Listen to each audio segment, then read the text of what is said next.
Take a United States aircraft carrier that on its own is at least $100 billion, maybe $500 billion.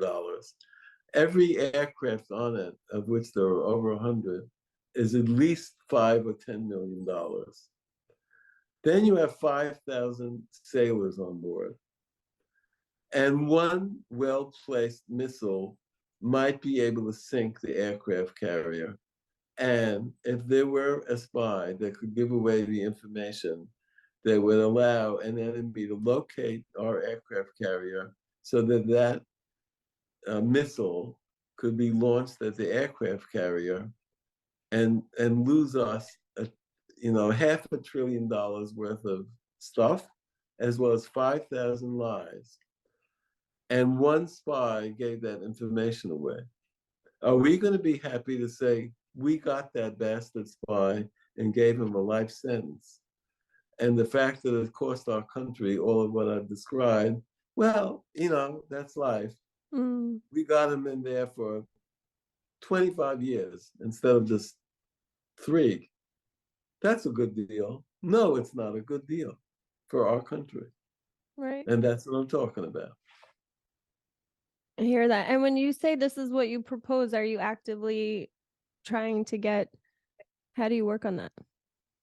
It's this, for any tough new solution that is posed to the Washington establishment, what I've learned is that all you can do is just keep taking every opportunity to try to sell your idea to the people that have the powers to act on it, and just buckle in, because it's going to take a hell of a long time.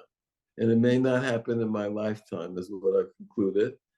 And they're going to try everything else. They're going to try every other thing but my idea. And I'm basically, I hate to say it, but you can see with your own 2 eyes by reading the news how far it's gotten in our country to try all these other methods. Not very far. I mean, especially now, which was another thing I wanted to ask you about, is how has the spy game evolved?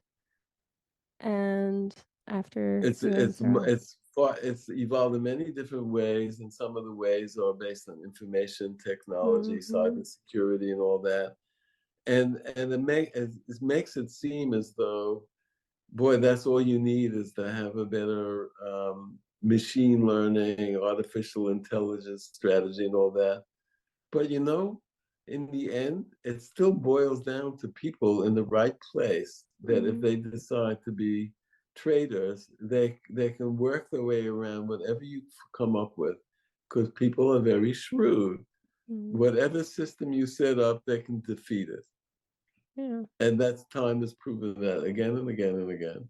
So there's never going to be a reason not to try to solve the human factor problem. Especially now, it seems like there are more spies now than there ever were. Exactly. Yeah. Exactly. So, and it comes as a great cost to our nation and others, but it's not like we don't. It's not like we don't do it either, though. We do it too. Absolutely. Yeah. We just have to be better at catching people who do it to us. That's right. That's right. And look, I'm glad you mentioned that, because my NOIR idea is something that we can do, but our enemy countries cannot do. And why is that? Because nobody can trust their own governments in these enemy nations. Well, who are we talking about? Russia. Oh, you're going to trust the Russian government to treat you nicely if you turn yourself in? Oh, yeah. The Chinese government? Oh, yeah. Iran, North Korea? They can't do my idea. We can do our idea. Canada can do it. UK can do it. Australia. Our friends can do it, because we have relatively trustworthy governments.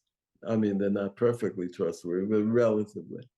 So, we have a reputation of keeping our word for the most part, not those other countries. So that gives us an advantage that we can play to if we seize it.